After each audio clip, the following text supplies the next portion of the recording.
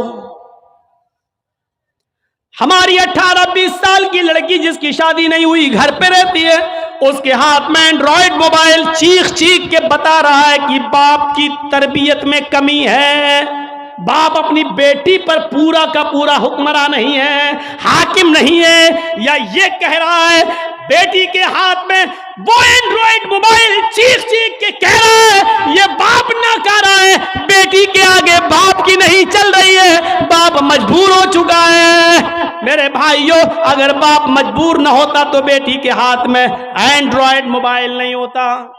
کیا ضرورت ہے بیٹی کے ہاتھ میں دینے کی؟ وہ تو گھر میں رہتی ہے، کیوں چلائے گی صاحب؟ آپ کی بیٹی 18-20 سال کی کیوں فیس بک چلائے گی؟ کیوں واٹس ایپ چلائے گی؟ کیوں میسنجر چلائے گی؟ اور آپ کیسے اپنی بیٹی کو فیس بک اور میسنجر اور واٹس ایپ چلانے کے لیے ڈھیل دے سکتے ہیں؟ کیسے؟ آپ کا یہ دل کیسے گوارا کر لیتا ہے؟ آپ ذمہ دار ہیں۔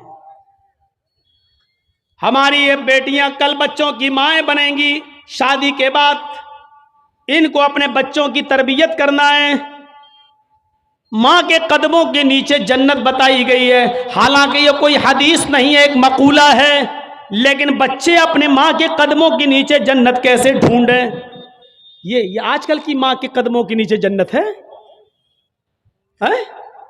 جس کو خود نہیں معلوم کہ قدم میرے کہاں ہیں، اس کے قدموں کے نیچے بچے جنت ڈھونڈیں گے؟ ہمیں سوچنا ہے، ہمیں اپنی بیٹیوں کی تربیت کرنا ہے۔ امام احمد ابن حنبل اپنی مسند کے اندر ایک واقعہ نقل کرتے ہیں کہ ایک صحابیہ تھی، ان کے گھر میں ایک بچہ پیدا ہوا۔ ایک صحابیہ تھی، ان کے گھر میں ایک بچہ پیدا ہوا۔ جب بچہ پیشاب کرتا تھا تو وہ پانی کا لوٹا اس بچے کی شرمگاہ پہ ڈال دیتی تھی۔ جیسی بچے نے پیشاب کیا وہ پانی لاتی اور شرمگاہ پہ ڈال دیتی۔ وہ صحابیہ کہتی ہیں میرا بیٹا جب چلنے کے لائق ہوا، پہلا دن تھا اس کا چلنے کا، پہلا دن تھا میرے بیٹے کے چلنے کا، پہلا دن تھا میرا بیٹا کھڑے ہو گیا، جب چلا میرے بیٹے کو جب پیشاب کی ضرورت محسوس ہوئی تو اس نے پانی کا برتن دیکھنا شروع کر دیا۔ ماں کہتی ہے کہ میں دیکھ رہی تھی اپنے بیٹے کو، جب بھی وہ پیشاب کرتا تھا تو میں پانی اس کی شرمگاہ پہ ڈال دیتی تھی۔ آج دیکھتی ہوں میرا بیٹا چل رہا ہے، دیکھتی ہوں یہ کیا کرتا ہے۔ جب بیٹا پہلا دن چلنے کے لائق ہوا، پہلا دن تھا، تو بیٹے نے پانی کا پیالہ اٹھایا اور دونوں ہاتھ سے پکڑ کر دھیرے دھیرے چلا اور ایک کونے میں جا کر بیٹھ گیا، پیشاب کیا اور پیشاب کرنے کے بعد وہ پانی کا پیالہ اپنی شرمگاہ پہ ڈالنے لگا۔ اس کو استنجا کرنا نہیں آتا تھا، اس کو دھونے کا تمیز بھی نہیں معلوم تھا، اس کو پتہ ہی نہیں، لیکن وہ ویسا ہی کر رہا ہے جیسی اس کی ماں نے اس کو بتایا، جیسے اس کی ماں اس کے ساتھ کر دیتی تھی۔ وہ پانی کا پیالہ اٹھا کر اپنی شرمگاہ پہ ڈال لیا اور خالی پیالہ لے کر اپنی ماں کے پاس آ گیا۔ ماں کی آنکھوں میں آنسو آ گئے، آسمان پر نظر ڈال کر کہتی ہے فزت برب الکعبہ، کعبے کے رب کی قسم میں کامیاب ہو گئی، اللہ کی قسم میں کامیاب ہو گئی۔ اپنے بچے کو جو سکھانا چاہتی تھی میرے بچے نے وہ سیکھ لیا، میں اپنے بچے کو جو تربیت دینا چاہتی تھی میرے بچے نے وہ تربیت حاصل کر لی۔ مجھے امید ہے کہ میرا بچہ کبھی ناپاک نہیں رہے گا، میرا بچہ جب بھی پیشاب کرے گا تو پانی ضرور لے جائے گا اور استنجا کرے گا۔ اس زمانے کی مائیں اپنے بچوں کو بچپن سے یہ عادتیں ڈلواتی تھیں، اور آج کل کی ماں دیکھ لو اپنے بچے کا انڈر ویئر نیکر اتار کر کہتی بیٹا یہاں کھڑے ہو کے پیشاب کر لے۔ یہ مائیں اپنے بچوں کو کیا تربیت دیں گی؟ جبکہ نیپولین نے کہا تھا کہ مدرس لیپ از فرسٹ کالج فار چلڈرن، ماں کی گود یہ بچے کا پہلا مدرسہ ہوتی ہے، پہلی یونیورسٹی ماں کی گود ہے۔ جو بچہ اپنی ماں کی گود سے تربیت حاصل کر کے نہیں نکلا وہ کسی یونیورسٹی سے تربیت حاصل نہیں کر سکتا ہے۔ آج بھی دیکھ لو کشن گنج میں بھی یونیورسٹیاں ہوں گی، کشن گنج میں بھی کالج ہوں گے، اس کالج سے B A, M A, P H D, M B B S اور ایم ڈی کی ڈگری لے کر نکلنے والے بچوں کی تعداد بھی بہت ہوگی، لیکن انہی بچوں کو دیکھیے کھڑے ہو کر سڑک کے کنارے پینٹ کی چین کھول کر دھار مار رہے ہوں گے، پیشاب کر رہے ہوں گے۔ یہ ان یونیورسٹیوں کے فارغین اسٹوڈنٹ ہیں جو فارغ ہو کر نکلے، جن کو ایم ڈی کرنے کے بعد، ایم بی بی ایس کرنے کے بعد بھی پیشاب کرنے کی عقل نہیں آئی ہے۔ ان سے تو بہتر وہ کتا ہے جو کم سے کم پیشاب کرتا ہے تو ایک ٹانگ تو اٹھا لیتا ہے تاکہ اس کے اوپر چھینٹے نہ آئیں۔ انہوں نے یونیورسٹی سے پڑھنے کے بعد بھی یہ کتے سے بھی بدتر بن کر نکلے ہیں۔ وہ یونیورسٹی ان کو انسان نہیں بنا سکی، وہ کالج ان کو انسان نہیں بنا سکے، وہ اسکول ان کو انسان نہیں بنا سکے۔ M D P H D کرنے کے بعد بھی آج کتوں سے بری طرح پیشاب کرتے ہوئے نظر آئیں گے۔ کہہ لینے دیجئے مجھے کتا، گدھا، جو کچھ بھی بولتا ہوں میں سب، آج مجھے اجازت دیجئے۔ میرے بھائیوں کہو کہ جانوروں کی اجازت مت بولو، ہم لوگ انسان ہیں، قرآن نے بھی جانوروں کی مثالیں دی ہیں۔ اولئک کالانعام بل ہم اضل، یہ چوپایوں کی طرح ہیں بلکہ ان سے بھی زیادہ گئے گزرے۔ قرآن نے کہا ہے یہ چوپایوں کی طرح ہے بلکہ ان سے بھی زیادہ گئے گزرے، ان سے بھی زیادہ گئے گزرے۔ جب قرآن نے مثال دی ہے تو ہم کیوں نہیں مثال دے سکتے ہیں؟ اپنے بارے میں سوچو سوچو۔ عبد القادر جیلانی بغدادی رحمت اللہ علیہ کی تاریخ کون نہیں جانتا؟ جن کو آج لوگ بڑے پیر صاحب کے نام سے بھی جانتے ہیں، جن کے نام پر 11ویں کی بریانی کی دیگ بھی بناتے ہیں۔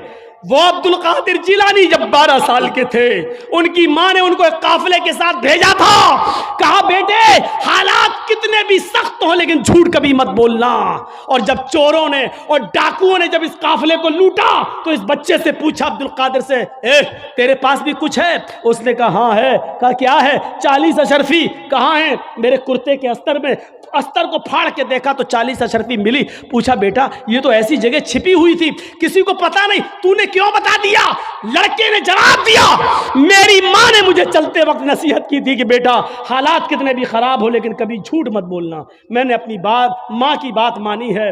چوروں کا، ڈکیتوں کا، ڈاکوؤں کا اثر ختم ہوتا ہے اور رونے لگتے ہیں اور کہتے ہیں یہ بچہ اپنی ماں کی اتنی بات مانتا ہے کہ ایسے موڑ پر بھی اس نے اپنی ماں کی نافرمانی نہیں کی، ہم تو اپنے رب کی نافرمانی کر رہے ہیں۔ سارا سامان جو لوٹا تھا سب کو واپس کر دیا اور سارے کے سارے چوروں نے، ڈاکوؤں نے توبہ کر لی۔ میرے پیارے ساتھیوں، ایک بچہ جب اپنی ماں کا فرما بردار بنتا ہے اور ماں کی بات مانتا ہے تو ماں کی دعا تمام ڈکیتوں کو توبہ کرنے پر مجبور کر دیتی ہے۔ میرے پیارے ساتھیوں، یہ ماں کی تربیت تھی جس نے عبد القادر جیلانی کو ایک بزرگ کے روپ میں پیدا کیا ہے، ایک بزرگ کے روپ میں دیکھا ہے۔ یہ ماں کی تربیت تھی۔ اور ایک اس ماں کی تربیت پر نظر ڈالو کہ جب سلطان ڈاکو کو پھانسی ہوئی، جب سلطان ڈاکو کو پھانسی کے تختے پر لٹکایا گیا تو اس سے پوچھا گیا تمہاری آخری تمنا کیا ہے؟ اس نے کہا میری آخری تمنا یہ ہے کہ میری پھانسی میری ماں کے سامنے مجھے دی جائے۔ اس کی ماں کو بلایا گیا، کہا تیرا بیٹا تیرے آنکھوں کے سامنے مرنا چاہتا ہے۔ سلطان ڈاکو کی ماں کی آنکھوں میں آنسو آ گئے۔ پولیس والوں نے پوچھا آخر ماں کے سامنے تم کیوں مرنا چاہتے ہو؟ اس نے کہا تاکہ میری ماں دیکھے موت کے وقت پیر کیسے تڑپتے ہیں، ہاتھ کیسے تڑپتے ہیں اور روح کیسے نکلتی ہے۔ کہا لیکن تم اس کے لیے ماں کو کیوں مجبور کر کے لائے ہو؟ فرمایا پولیس والوں تم نہیں جانتے ہو، جب میں 8 سال کا تھا، 10 سال کا تھا، میری ماں نے مجھ سے ایک انڈا منگوایا تھا، میں ایک دکان پر گیا تھا، میں انڈا لینے گیا تھا، لیکن ایک انڈا میں نے چوری کر لیا تھا دکاندار کا، اور میں اس کو اپنی جیب میں بھر لیا تھا، پھر میں نے اس کے پیسے نہیں دیے تھے، واپس آ گیا، میں نے جب وہ انڈا اپنی ماں کو دیا اور پیسے بھی واپس کیے، ماں نے کہا کیا ہوا انڈے والے نے پیسے نہیں لیے؟ میں نے کہا نہیں، میں انڈا چرا لایا ہوں۔ تو میری ماں نے مجھے تھپ تھپایا تھا کہ بیٹا ہم لوگ غریب ہیں، اچھا کیا تو نے یہ پیسہ بچا لیا، کسی اور کام آئے گا۔ پھر یہی سے مجھے چوری کی عادت پڑتی ہے، میرے حوصلے بڑھتے ہیں، پھر میں ڈاکو بنتا ہوں، پھر میں نے لوگوں کا مال لوٹا، اور جب لوگوں نے نہیں دیا تو میں نے ان کی جانیں لی، پھر میں بہت بڑا لٹیرا بن گیا، اور اتنا بڑا لٹیرا بنا کہ پکڑا گیا اور قانون نے مجھے پھانسی کی سزا دی۔ اگر میری ماں نے مجھے انڈا چراتے وقت جب میں گھر پہ لایا تھا اسی وقت ایک تھپڑ مارا ہوتا اور انڈے والے کو دے کر معافی مانگ لی ہوتی تو آج میں اتنا بڑا چور نہیں بنتا، آج اتنا بڑا میں ڈاکو نہیں بنتا، آج میں اتنا بڑا لٹیرا نہیں بنتا۔ یہ میری ماں کی تربیت تھی جس نے مجھے پھانسی کے تختے پر چڑھا دیا۔ میرے بھائیوں میرا بھی وقت ہو گیا ہے، اس لیے میں تھوڑا سا بس جملے ختم کرنے والا ہوں، آپ تھوڑا سا بیٹھے رہیے، اسی طریقے سے موبائل جلائے رہیے۔ تو میرے بھائیوں ماں کی تربیت ہی کچھ ہوا کرتی ہے، ماں چاہے تو اپنے بچے کو ڈاکو بنا دے، ماں چاہے تو اپنے بچے کو عبد القادر جیلانی بغدادی کی طرح بزرگ بنا دے، یہ ماں کی تربیت ہوتی ہے۔ میرے بھائیوں اس چیز کو یاد رکھیے، جگت پتی پورے دنیا کا محافظ رحمت للعالمین، ایک گھوڑا دیا جائے گا جو بجلی سے بھی زیادہ تیز رفتار سے چلے گا، دو چیزیں یاد رکھنا، ایک گھوڑا دیا جائے گا جو بجلی سے بھی زیادہ تیز رفتار سے چلے گا، ایشور کی طرف سے وہ گھوڑا ملے گا، اس کو دیا جائے گا جو پورے وشو کا رکشک ہوگا، پوری دنیا کا محافظ ہوگا۔ آسنا سادھمنم شٹیشوریا گلنویتا، اور جس کی زندگی سادھوؤں کے مانند سادھوؤں کے سامان گزرے گی۔ ایک ایک چیز پر ابھی میں بولوں گا۔ آسنا سادھمنم، سادھوؤں کی طرح وہ اپنی زندگی گزارے گا۔ شٹیشوریا گلنویتا، اور اس جگت پتی کے اندر 8 خوبیاں پائی جائیں گی، 8 گڑ اس کے اندر پائے جائیں گے، 8 خوبیاں اس کے اندر بھری ہوں گی۔ وہ 8 خوبیاں کیا ہیں؟ اشٹرو گڑا، وہ 8 خوبیوں کے نام گنائے۔ الپ بھاشی، وہ بہت کم بولنے والا ہوگا۔ ان 8 چیزوں کو یاد رکھ لیجئے گا۔ الپ بھاشی، وہ کم بولے گا، پہلی چیز۔ بہو بھاشی، بھوشیہ کی، مستقبل کی، فیوچر کی باتیں بتائے گا۔ گیانی، پڑھا لکھا، گیانی، بہت زیادہ علم والا ہوگا، ابھی اس کی تشریح کروں گا۔ شروتو گیانی، چوتھی خوبی، یہ علم اس کو سن کر ملے گا، یعنی اس نے کسی استاد سے پڑھا نہیں ہوگا۔ شروتو گیانی، یہ علم اس نے سن کر حاصل کیا ہوگا۔ شروتو گیانی، سن کر، 4 چیزیں ہو گئیں۔ پہلی چیز الپ بھاشی، کم بولے گا، 4 یاد رکھنا۔ ہم کسی کو بھی کھڑا کر کے پوچھ سکتے ہیں، اور جس کی گردن نیچے ہوگی اسی کو سب سے پہلے کھڑا کریں گے ہم۔ 4 چیزیں پہلے یاد کر لو۔ کم بولنے والا ہوگا، 1۔ فیوچر کی، مستقبل کی باتیں بتائے گا، 2۔ گیانی، بہت بڑا جانکار ہوگا، 3۔ شروتو گیانی، یہ چیزیں اس کو سن کر حاصل ہوں گی، یعنی شروتو گیانی، سن کر علم حاصل ہوگا۔ 4 چیزیں۔ اب 4 چیزیں یہاں دیکھو۔ پراکرمی، بہت بڑا بہادر ہوگا، پراکرمی، بہت بڑا بہادر ہوگا۔ دانی، خیرات کرنے والا ہوگا، اس کے پاس کوئی بھی چیز آئے گی رکے گی نہیں، وہ غریبوں میں خیرات کر دے گا، خیرات کرنے والا ہوگا۔ دانی، کرتگیہ، احسان کرے گا لوگوں پر لیکن اس احسان کو جتائے گا نہیں۔ 7ویں چیز، وہ احسان کرنے والا ہوگا لیکن احسان کر کے جتائے گا نہیں۔ اور 8ویں چیز کرپالو، دیاوان ہوگا، اس سے زیادہ دیالو کوئی نہیں ہوگا، اس سے زیادہ رحم دل کوئی نہیں ہوگا۔ یہ 8 خوبیاں بتائی گئی ہیں، اور یہ 8 خوبیاں مہابھارت کے اندر بتائی گئی ہیں۔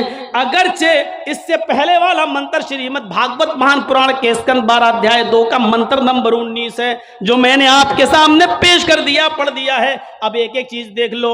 اشوما شگما روحا، ایسا گھوڑا دیا جائے گا جو بجلی سے بھی زیادہ تیز رفتار سے چلے گا۔ اللہ کے نبی کو ایک ایسی سواری ملی تھی جو بجلی سے زیادہ تیز رفتار چلتی تھی۔ عربی زبان میں بجلی کو کیا کہتے ہیں؟ برق، البرق، آسمان کی بجلی کو۔ اور یہ لائٹ والی بجلی جو جلتی ہے، جو ہمارے یہاں کرنٹ آتا ہے، اس کو الکہروبا بولتے ہیں۔ یہ کرنٹ والی بجلی الکہروبا، یہ نہیں، البرق، جو آسمان پہ بجلی چمکتی ہے اس کو کیا بولتے ہیں عربی میں؟ برق۔ اور اللہ کے رسول کو جو سواری ملی تھی اس کو کیا کہتے ہیں؟ براق۔ برق سے بنا ہے براق۔ شگماروہا، بجلی سے زیادہ تیز رفتاری سے چلنے والی براق، جس پر اللہ کے نبی بیٹھ کر سفر کیے، جنت و جہنم دیکھ کر آئے، بیت المقدس کا سفر کیے۔ اس کی رفتار کتنی تھی؟ خود اللہ کے نبی بیان کرتے ہیں کہ جب میں براق پر بیٹھا اور براق مجھے لے کر چلی تو جہاں تک میری نظر جاتی تھی وہاں تک اس کا پہلا قدم۔ انسان کی نظر کہاں تک جاتی ہے آپ اس کا اندازہ نہیں لگا سکتے ہیں۔ یہ لیجیے، میں نے آسمان پر نظر اٹھائی اور 9 کروڑ 30 لاکھ میل کی اونچائی پر ہم نے سورج کو دیکھ لیا۔ ہم نے نظر اٹھائی 2,40,000 میل کی دوری پر ہم نے چاند کو دیکھ لیا۔ میرے بھائیوں، ہماری نظر جہاں تک جا رہی ہے اس کا پہلا قدم وہاں تک ہوتا تھا۔ اب آپ اندازہ لگا سکتے ہیں اس کی رفتار کتنی تیز ہوگی۔ تو اشوما شگما روحا، بالکل وہی چیز، بجلی سے زیادہ تیز رفتاری سے چلنے والی سواری، یہ اللہ کے نبی کو ملی تھی کہ نہیں ملی تھی؟ دیودت اللہ کی طرف سے ملے گی، اللہ کی طرف سے ہی ملی تھی۔ لیکن براق پر بیٹھ کر سفر کر کے جنت جہنم دیکھ کر آنے کے بعد اللہ کے نبی نے زمین پر جب قدم رکھا تو یہ نہیں کہا کہ اب میں اونٹ کا سفر نہیں کروں گا، اب میں گھوڑے کا سفر نہیں کروں گا، میں تو براق میں بیٹھ کے آیا ہوں۔ جرجیت صاحب کو اگر 4 ویلر مل جائے تو اب موٹر سائیکل نہیں چلائیں گے۔ ارے نہیں، کیوں؟ 4 پہیہ چلانے کے بعد موٹر سائیکل، میری انسلٹ ہو جائے گی۔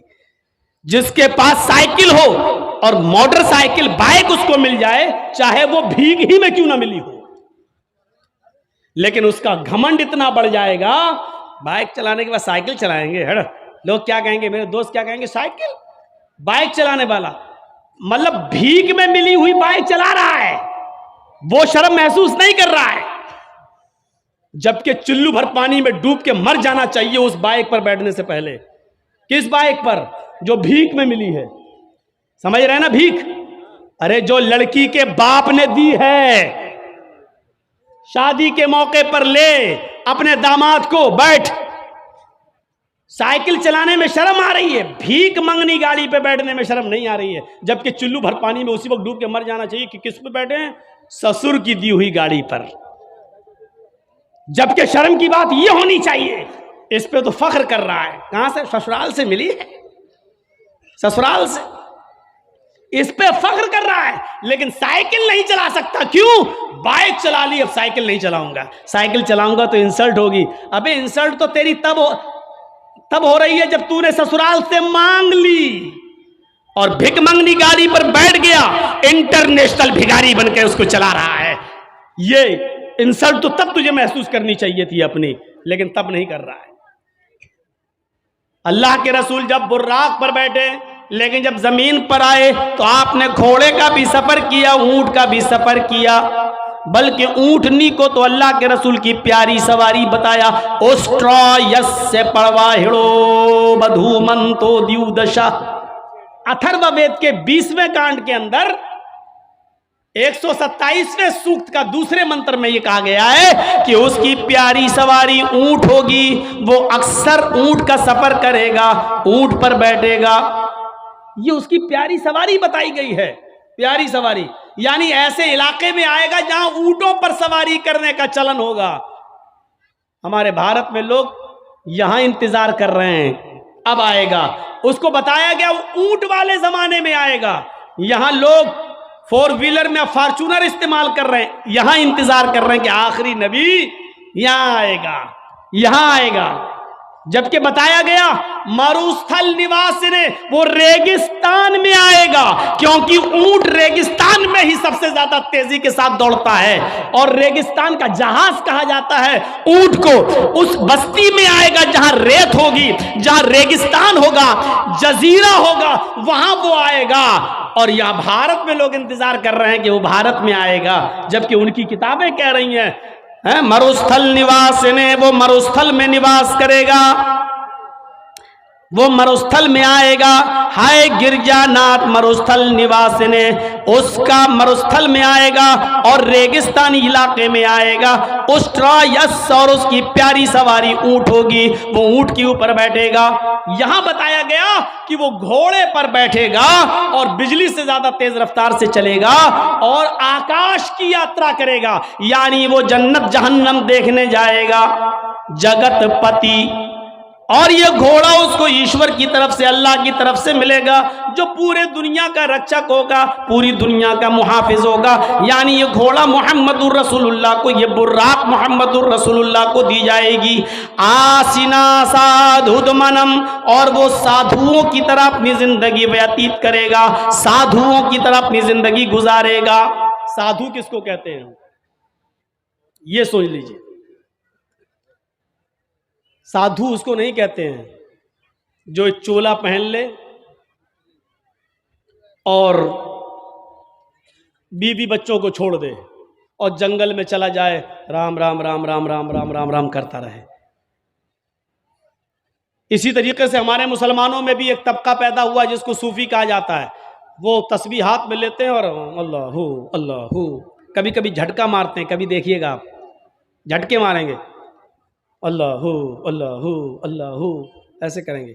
کبھی چمٹا لے لیں گے اپنے ہاتھ میں، چمٹی، ٹرینوں میں ملیں گے، اللہ ہو اللہ ہو اللہ، اس طریقے سے کریں۔ ایسا وہ محسوس کرائیں گے آپ کو کہ ہمارے اندر اللہ گھس گیا ہے، اللہ ہمارے نس نس میں ہے، اللہ ہو اللہ ہو، وہ جھٹکے ماریں گے۔ ایسے لوگ آپ کو جہاں ملیں ان کو الٹی چھری سے کاٹو، یہ دنیا کے سب سے بڑے حرام خور لوگ ہیں، قوم کے اوپر بوجھ بنے ہیں۔ ان سے پوچھو کھانا کہاں سے آئے گا، چپ، اللہ ہو اللہ ہو اللہ ہو۔ ایک سے میں نے پوچھا بھائی کھانا کہاں، شام کو کھانا کہاں سے آئے گا، اللہ ہو اللہ ہو۔ ہم نے کہا سن لیا اللہ ہو اللہ ہو، کھانا کہاں سے آئے گا شام کو یہ تو بتاؤ، اللہ دے گا، اللہ ہو اللہ ہو اللہ ہو۔ مطلب محلے والے ان کو کھانا پہنچاتے ہیں۔ یہ لوگ حرام خور لوگ ہیں، بیوی بچوں کو چھوڑے بیٹھے ہیں۔ بیوی بچوں کو چھوڑ کر کسی بھی جگہ چلے جانا میرے بھائیوں اور عبادت میں مصروف ہونا، یہ سب سے بڑا اسلام کا اسلامی دشمنی ہے۔ یہ اسلام دین معتدل ہے۔ معتدل جانتے ہو، اسلام نماز کا حکم تو دیتا ہے لیکن پورا دن اور پوری رات مصلی بچھا کے نماز پڑھنے کی اجازت آپ کو نہیں دیتا ہے۔ اسلام آپ کو روزہ رکھنے کا حکم تو دیتا ہے لیکن کنٹینیو اور مسلسل 12 مہینے ہر روز روزہ رکھنے کی اجازت آپ کو نہیں دیتا ہے۔ اسلام آپ کو زکوٰۃ دینے کا حکم تو دیتا ہے لیکن اپنا سارا مال اللہ کی راہ میں لٹا دینا اور خود فقیر بن جانا، غریب بن جانا، اس کی اجازت اسلام آپ کو نہیں دیتا ہے۔ اسلام آپ کو حج کی اجازت تو دیتا ہے کہ حج کیجئے لیکن یہ نہیں کہتا کہ حج کرنے کے لیے تم اپنا گھر بیچ دو، اپنا مکان بیچ دو، اپنی دکان بیچ دو، لیکن حج کرو۔ حج کرنا جانا ضروری ہے، چاہے دکان بیچنا پڑے چاہے مکان بیچنا پڑے، اسلام اس بات کی اجازت نہیں دیتا ہے۔ اسی طریقے سے اسلام نماز پڑھنے کا حکم دیتا ہے لیکن عبادت بچوں کا حق مار کر، بیوی کا حق مار کر، کمانا دھمانا چھوڑ کر،